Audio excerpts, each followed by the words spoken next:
and welcome to the Pastor Mike Drop Podcast. I am so excited for today's episode because, Emily, yes, it's Spouses Day for us. It's a special one. It is a special one. We are joined today by our spouses. Why don't you, Emily's my co-host. Hello, Emily. Hello. And please introduce your wonderful husband. Yes, this is my husband, Chris. Hello. Thanks for being here. Yay, Chris. It's not intimidating at all to be here. Yeah, we're happy to have you. It's going to be fine. Kind of like going to the dentist and getting a root canal. But it's going to be absolutely fine. You won't feel a thing. And this is my wonderful wife, Sally. Hello, Sally. Hello. Welcome to this episode of the Pastor Mike Podcast. Today, we're talking about an important topic, and it definitely is one of those places where faith and daily life meet. Because the Bible has a lot to say about love and marriage. We are in love. You guys are in love. We are married to each. Let's just be clear. Yep, that's right. We're the two here and the two there. And that is something that a lot of people do separate from faith and separate from what Scripture says. But that doesn't make any sense because the Bible has a lot to say about this. And what's more, if we just go back to the origination of it all, God's the inventor of love and marriage. So I think it behooves us. That's the first time I've ever used the word behoove You did it well. in a podcast. Sounds good. But I think I would think it's smart for us and wise to go back to the one who invented it once in a while and review and make sure that we're aligned with God's intent as the inventor of marriage, with what he had in mind for marriage and for love. So we're going to talk about that today, but we want to do a little getting to know you segment as we begin. So, Emily, what is our getting to know you today? Where did each couple meet, and how long have you been married? Wow. Why don't you go first, Sally? Where did we meet? We met in the church parking lot at Edison Park Lutheran Church in Chicago. A match made at church. Yes, right before we went mini golfing. So with our youth group. My family was moving to Chicago. My dad had just taken the call, it's called, to become the new pastor of Edison Park Lutheran Church on the northwest side of Chicago. And who knew when I showed up for the first night, for the first youth group outing, that I would meet my future wife. And That's so great. There she was. And she didn't even look at me, but it was fine. I think I saw you first, actually. Yes, I think I saw you. You think you what? I think I saw you first. Okay, wow. First, So you were in first high school? Actually, you said. Okay.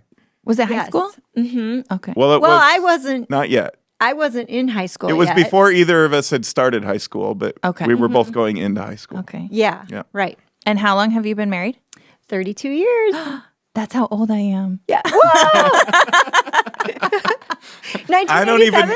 I don't even know what to say. It was a great year. Yes. I think that's awesome. That was the ultimate mic drop moment. that was the end of the show. That was it. That's all. That's great. Let's move on. Yeah. We're also a match made in church. Yeah. This one. Chris, how did you guys meet? Yeah, are we going to tell my version or your version of the story? You can go ahead. How about both? And then we'll figure out the truth. We met here at Hope. The funny thing is we'd both been going here. Our families had gone here for a long time and maybe knew of each other, but never really connected. Both went to Valley, but at different times. He's just that much older. You are also younger than me. That's twice now. Only 4 years apart. Yeah. So we went off to colleges, separate colleges, came back, and actually met here out on Wednesday nights. You were working, and I was volunteering, and took me a while to figure it out, but I eventually wised up, and then that was the beginning of the story. Yeah. So I was running the Wednesday night kids program. Yep. He was volunteering for Power Life, which was just enough later that I would get done with work and then kind of go upstairs and hang out. Here he would be. So you would see each other, and then did you ask her out? Did you get Eventually hang out together in groups first, or someone had to encourage it? That's the part that I was a little slow. Sometimes that's better. You just want to be deliberate about these things, right? If it's worth it, you take your time. It worked out. It worked out. Good. Well, let's get right into it, huh? Yeah. That's who we are. That's how we met. That's the beginning of our stories, our love stories. But We want to dive in, and so we have this thing called the 2-minute drill. There it is. 2-minute drill. That is our wonderful Khalil Carter, who jumps in, and he actually has professional football coaching experience. Yeah. So when he does that, I'm fired up. You're I'm getting ready. ready. Let's do this. Okay, first question. What is it about your spouse that made you fall in love with them once upon a time? 2 minutes to answer that one. So what is it, Sally? That made you, let's just let you take all 2 minutes on that one. Okay, I could take 2 minutes. I could take a half hour. Yeah, it's hard to say because there are so many things, but I would say the thing about that really attracted me to Mike was how fun he is. He's hilarious and just fun. And At least you think so. yes, it makes me laugh every day. But there's so many more things besides that. I mean, yeah, he's cute. He's tall. He's an athlete. I'm going to blush. Yeah. So let me just finish that out then. In the other direction, the thing about my spouse that made me fall in love with her, with you, Sally, is it is a list that is very, very long. Mine too. Yeah. Your faith is strong. That's absolutely essential to me. The Bible talks about being equally yoked. I think that makes it a lot easier. I knew that I would need that. I knew that was a high priority for me. And then there's all the other things too. You are attractive to me in every possible way. So that was a no-brainer. And then after you were done dating the 172 guys that came before me, I finally had my opportunity. So that was a very, very exciting time. It was. And talking about faith, and for me, it was interesting because it was really important for me to marry somebody who was Lutheran. And I kind of was brought up that way, and it was great that he was Lutheran. Did not hurt my cause. Together, yeah. And now people understand. Oh, okay, that makes sense. Yeah. There's got to be some weird reason Yeah. why she ended up with him. He's so Lutheran. Yeah. You hear that all the time. So Lutheran. Yes. I don't think that would be an issue anymore, but there. No, I don't think it is anymore. How about for you guys? What is it about each other that made you say "I do"? Yeah. It's not fair that I have to go after the pastor on that question. We're going to let you guys go first next time. Getting back to that first question, one of the reasons, in all seriousness, why I was slow on those Wednesday nights to pick up, because I wasn't good at dating. I didn't like it too much. Yeah. You go out on a bunch of dates, and you can tell right away it's not a fit. And but with Emily, I that first date was different, and I found myself having fun, and it was easy, and that to me was the immediate difference. And then the second date, actually, you're looking forward to it, and so to me, I knew at that point it was, we had a great time together. We clicked. Fit. It was a fit. Yeah. So I'd say the same thing. It was just super easy. We could talk for hours, and we were on the same page about so many things, and it was really great. That is a fit, and that is just it, isn't it? I mean, I jokingly was saying before all the guys Sally dated, it wasn't because she was trying to; it's because they lined up to ask her out. But it's not that isn't enough in the end, right? It isn't enough that other people like that person or other people are interested in that person. When it's all said and done, it has to be that fit. It has to be that connection, that person that God has brought into your life and that connects to you in a very important and special way. Yeah. Second question. If a newly engaged couple approached you and asked for marriage advice, what would you say? How about you guys? What would you say in that situation? Yeah. I would tell people just to communicate as much as possible. You can't anticipate what's to come in your life. And so the vows that you're going to make are so real. And so as much as you can to just talk about your needs together, what you see your future to hold, and make sure you're on the same page about those things. I think most important is figure out your value. So in our case, our faith would be top priority. How about you? Yeah, I would say, don't be afraid to, have your own story and do it your way. I mean, we talked to a lot of people back then, and great advice, and you take bits and pieces from a lot of people, but you figure out your own story and how it works for you, and don't feel like you have to do it someone else's way. It's so important. How about you, Sally? What would you say to somebody who asks for some marriage advice who's just getting engaged? I would say never forget why you fell in love with each other. Those qualities are always there. And just remember that, because you can just have fun, just loving the person that you fell in love with. And just always focus on that. I think that's great. I would just add that I think it's important that you continually pursue each other. Yes. That you don't stop dating. That you continue to woo the other person and court that person and do those things that helped lead that person to fall in love with you in the first place. I think that's so important. And also not to expect each other to be perfect, to have a lot of grace for each other. You're not getting married to perfect the other person. Marriage has to be grace-based. It has to be a place where forgiveness wins the day every day. If it's going to be a healthy marriage, if it's going to be strong, and if it's going to continue to grow, I think that's really important. Yeah. Next question. Does your Christian faith make a positive difference in your marriage? Nah, not really. Pastor. It's kind of separate. No. It makes all the difference in the world, I think, for us.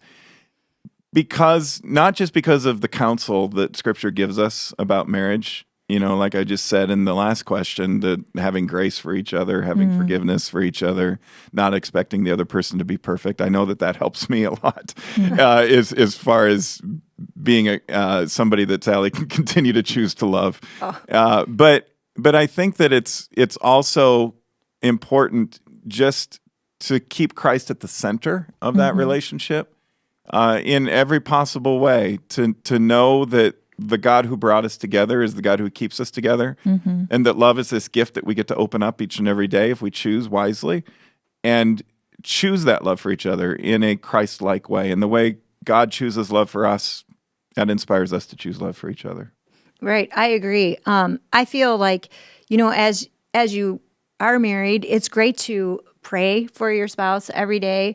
And I think with that helps keep you real, that helps you realize that, sometimes maybe I'm not right in this situation, and it helps you compromise things. And then also just remember, the great qualities that your spouse has as you go through each day. Yeah.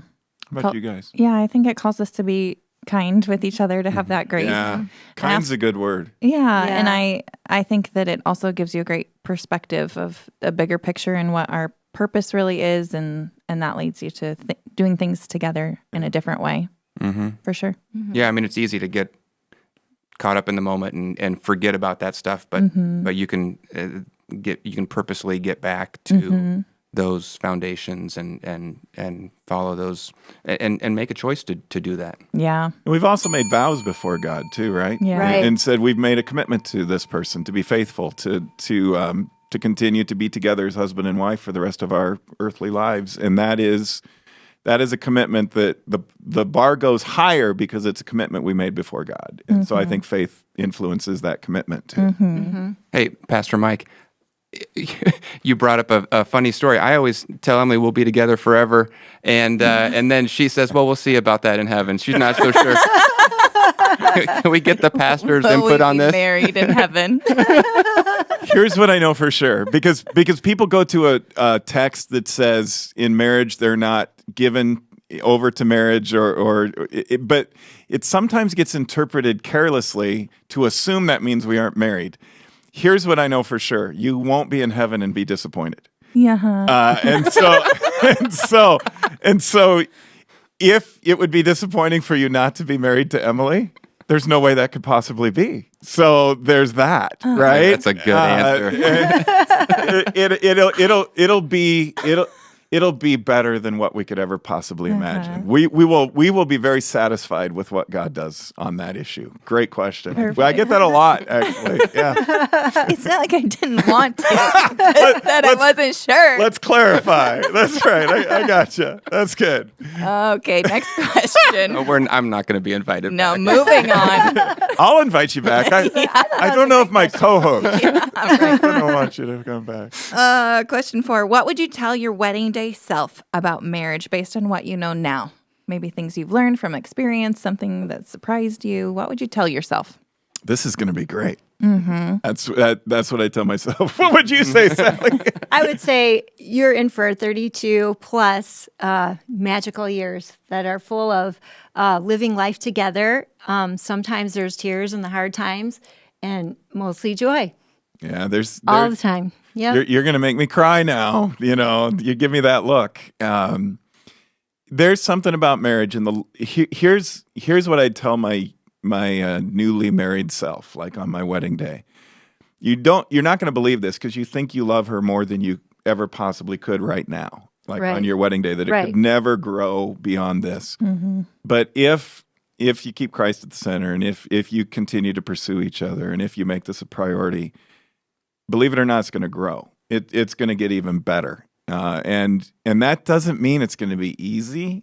Marriage is hard work if you're doing it right, because you have to pour into each other and sacrifice and surrender and put the other person ahead of yourself, and that's how the two become one. But man, it's so rewarding when God gets a hold of that and blesses it. That's the two truly becoming one. 32 years later. Yeah, there's no doubt we're more in love now than we were. For sure. When we got married, and we're pretty tight then too. Yeah. And that's not like to say, and we're going to go over the time here, but that's not to say that it's just all some romantically perfect kind of thing. We're human. We have to work at it. We have to, and we go through hard times. We've had grief and sorrow and mourning and frustrations and disappointments in our lives, and you hold each other through that, and you walk through that together. Yeah. For me, when I say the tears, it's not that I feel like we've had rough patches. It's the in sickness and in health, and when your family members or each other might have some health issues, that's hard. But you hang on to each other, you pray about it, and you're a team that just plows through. Yeah, and you give each other room, and you grow deeper together. Yeah. Okay, so we took all 2 minutes we took plus. 2 minutes. Sorry. But I really want to hear what you guys have to say about this. What would you say? Now, I saw your wedding day selves. Yes, because I officiated at your wedding. We were there. It was a beautiful wedding. Yeah, it was right upstairs, actually in the chapel, right? So, what would you say to that, Chris, and to that, Emily? I think I'll maybe steal what you say a lot, which is, enjoy the season you're in. And it's my personality, at least, is I'm always looking forward to the next. So, when you're first married, it's like, well, looking forward to having kids, or you're looking forward to then kids being out of diapers or kids being older, and just, to enjoy every stage you're in. Yeah. Because they're all different and they all have great things, and just don't miss it. Live it up. I say live it up. Yeah, I would say it's the start of an adventure. And so it's going to take you in all different turns. And you are going to keep learning about each other and about yourself. I think marriage teaches you a lot about yourself. I had this thing when we first got married. Well, I had always had this idea that when you got married, you should know everything about each other. And that's just not possible because you don't know what you're going to face. And so for quite a while, we had this little game where I'd be like, here's something you don't know about me. I respond poorly in this situation. Or I put the toothpaste this way. Right. Little things. And so it's just not possible on that day to know everything that's coming your way. But if you're united and you face it like an adventure you're on together, then you're going to have a lot of fun. Yeah. Yeah. That's for sure. And keeping the fun in it is important, isn't it? Yeah. You guys are at a different stage. It's interesting to hear you say that, Chris, that enjoy the moment, quoting your wife probably, but enjoy the season, enjoy what you're in. You guys, Ella, Lily, and Brock are little, right? Preschool, kindergarten age and under. Our kids are out of the house. We're empty nesters. I'm telling you, that's worth looking forward to too. It's fun. It's fun. You miss them, but there's some major advantages to that too. Yeah. If you've invested in the marriage. Yeah. And if not, you can get back to that and pour into it, and marriages can be reconciled and saved too. But let's move on. Yeah, last question. What are some things you do as a couple to honor God's intent for having a marriage that will last? Why don't you guys begin with this one, since we took all the time last time? Yeah, I think to keep God at the center that's what God wants. And so we make that a top priority by putting things like praying together and worshiping together and serving together, teaching our kids about God. But going back to that kindness piece of just how we treat each other, I think is most important. Right. And knowing what's important to the other person. Because we each have different things. And so to be purposeful and doing things that will bring us closer together and be lasting, that's important. Yeah. It really is. How about you, Sally? Well, we're loyal to each other. That's, I know God wants that, and that's been a great thing for us. I know that I can totally trust Mike, and, he knows that I only have eyes for him. So the trust we have for each other is great. I'm glad you brought that up. I think that's really, really important. And we've talked about some important things already. Communication, you brought up, Emily, and being in the moment, and forgiveness and grace for each other, and being loyal to each other. If we're going to really dive into this biblically, one of the major themes in Scripture of what a marriage is being faithful to each other, which means you do only have eyes for each other, those kinds of eyes, right? That the kinds of eyes that are saying that this is the person for me and there will be no other. And I'm going to put a thick black line around that, and that's going to be safe space. That's going to be a commitment, not just that I make to God, but to my spouse. That I'm going to practice self-control. I'm not going to give in to the temptations that might be out there for any of us, because out of commitment to God, but also out of love for the person I made this vow to. That faithfulness is so important, because when you have that, and you know that you have that, you have this thing called trust. And if you have this thing called trust, if you truly can trust the person you're with and you've been with for 32 years and you know it's just the two of you, and people who are listening, some have been married 50, 60 years. Right. Those things that's magical. I mean, that is really a wonderful, wonderful thing. And there's nothing else like it. That bond is deep. And for those who are listening who are like, okay, so my spouse cheated on me once upon a time, and so that's it. It's over. We blew that. There's no way we could get that trust again. That's a lie. You actually could. God's do-overs and forgiveness are complete. And so the trust can be rebuilt. It takes time. I can't tell you how many times I'm counseling couples over the years as a pastor.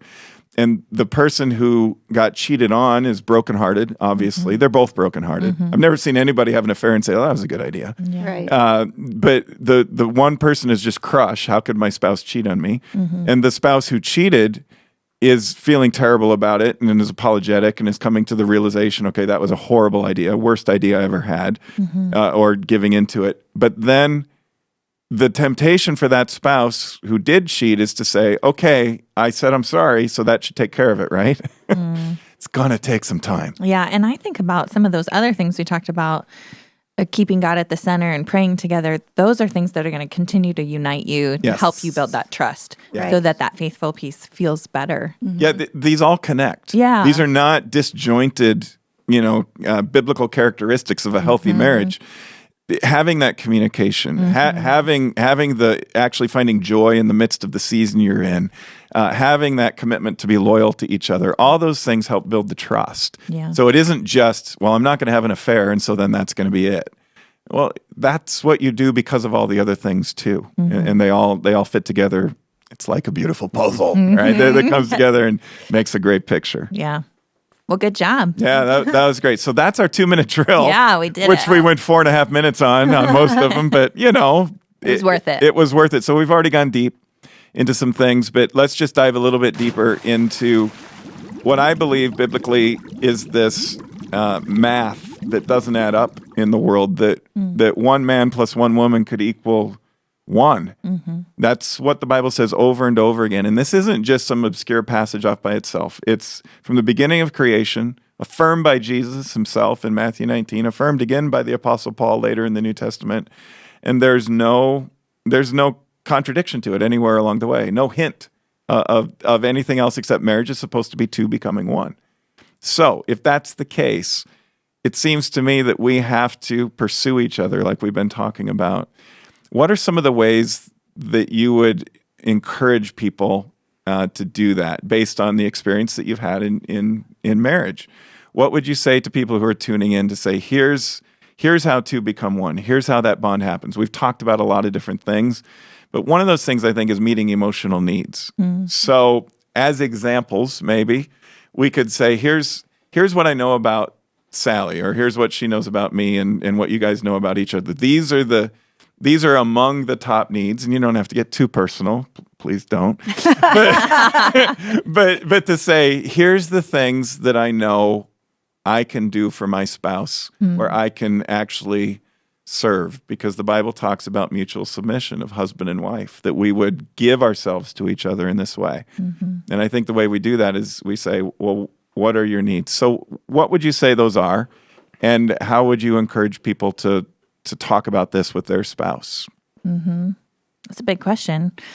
I think that some things that come to my mind is like one of the things I love about Chris is that he's super driven and that he loves business things and all sorts of things up that alley. And he has jobs that can require more time. And I respect that. And I respect that he is still an individual. And so while we're married and we are one, part of the way that I feel like I try to honor him is by letting him do his own thing sometimes. And so if that's work more or he loves to run, giving him time is one way that I try to respect that about him and let him be who God created him to be. And he definitely gives us the support that we need and time, and we try to manage all that well, but we talk about it.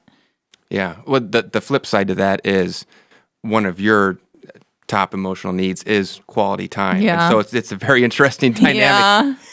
But it makes it all the more special than knowing that time is, especially with 3 young kids and work and everything else, time is in short supply, as it is for everyone. But to know that that's the top of your list, and then to make a deliberate action and time for that, it means more. Yeah. That's such an important one. Let me dive in even deeper and ask you a follow-up on that, you guys. So, Chris, you're an attorney. You're busy. You've got a lot going on in your career. And as you said, Emily, a lot of times that's going to take him away. And yet, Chris, you're saying Emily really, really appreciates quality time where we can be together as husband and wife. How do you navigate that as a young couple and with a young family, young kids? How do you've talked about it, but how on earth do you manage? Because there are people who are listening right now are like, great, okay, so I've got to spend quality time. How am I going to do that? Yeah. How does that work out? How do you guys manage that? Yeah.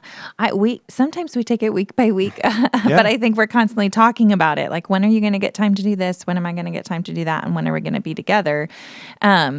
I also have kind of a uniquer work schedule because I'm here nights and weekends and stuff. And so we just make sure each week that we're setting aside time. We make the time after our kids go to bed a top priority.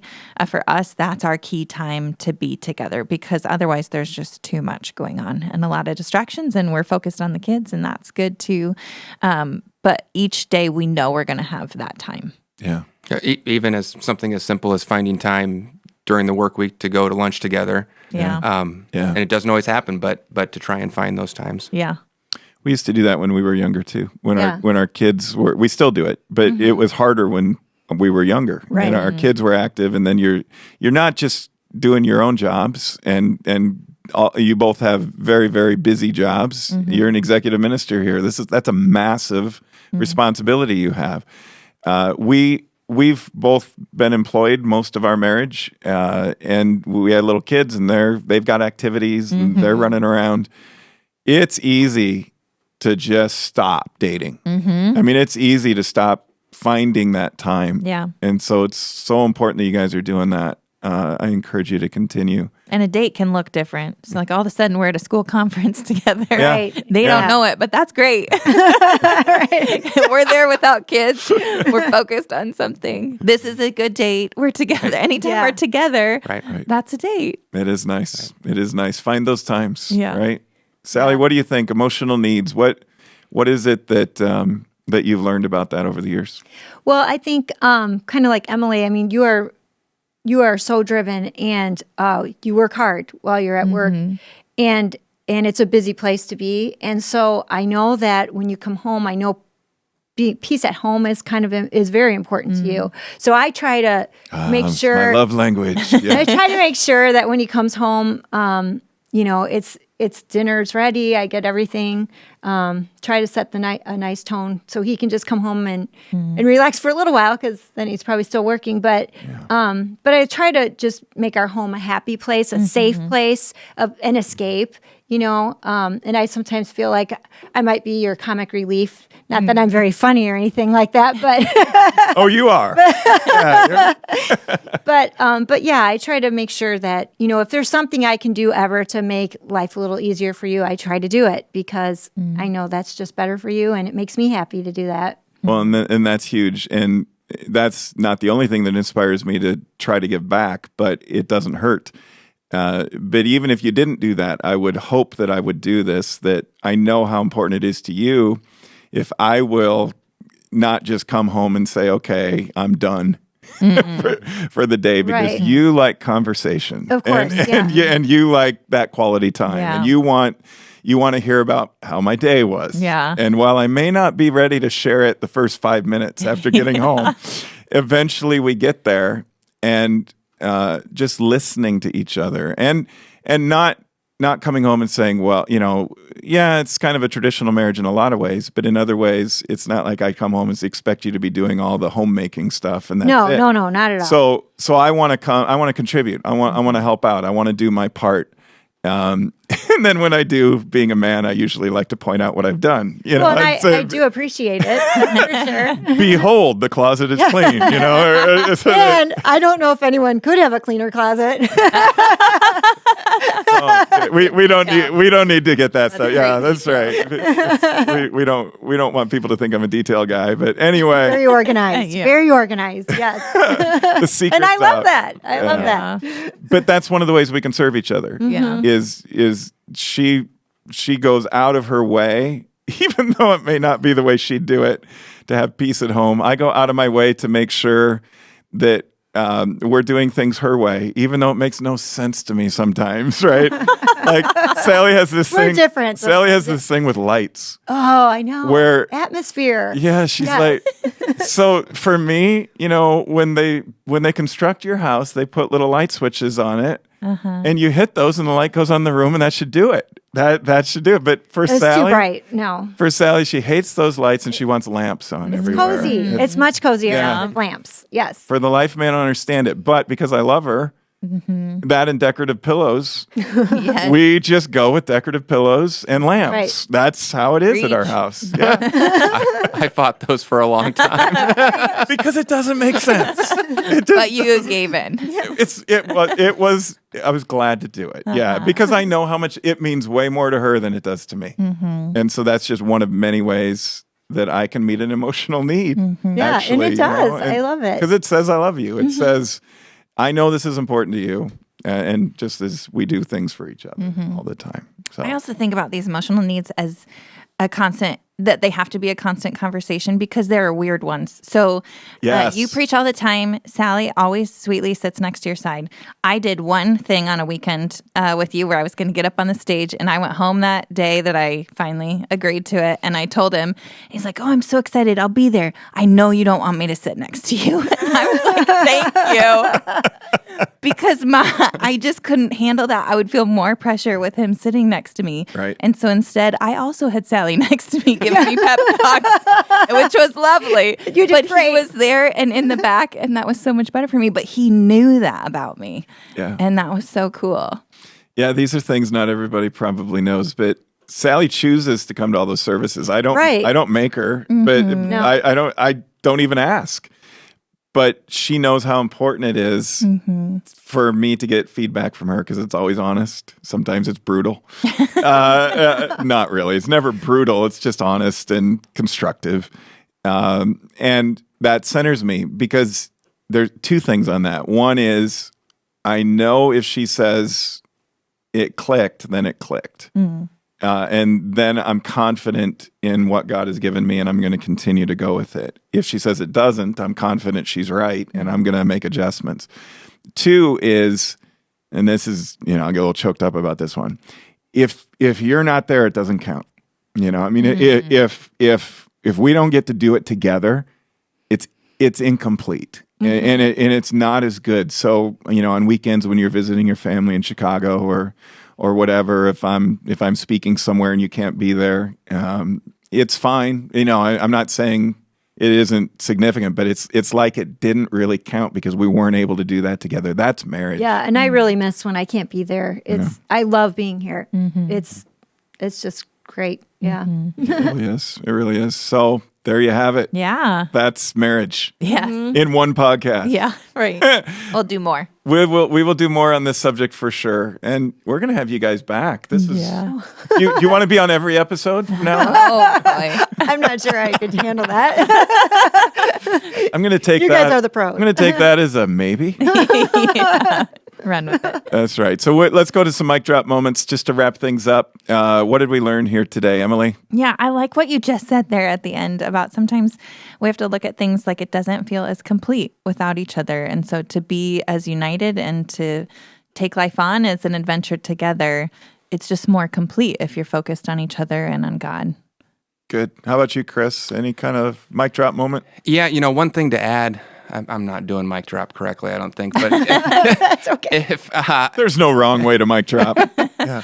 I for whoever's listening, I would tell people, we talked a lot about once you're in marriage, how do you, what do you do to keep it strong? Don't rush into it either. I was 29 when we got married. Choose wisely. Choose wisely. It has tough moments, and I can't imagine, if it's the wrong fit. Sure. So, don't feel like you have to be in a rush. Don't make the wrong choice, and you'll know when it's right. That's what I would say. Good word. Sally? Enjoy every moment. Yeah.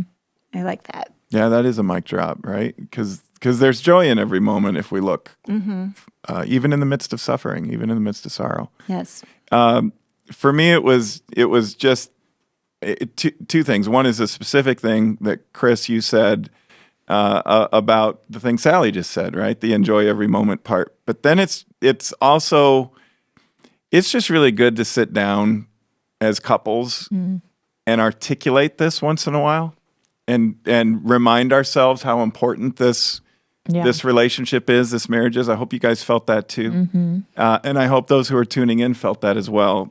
That is my mic drop moment, is that what God joins together is real. And it's significant, and there's nothing else like it. There's no other human relationship like this one, and like the ones that people who are tuning into have with their spouses.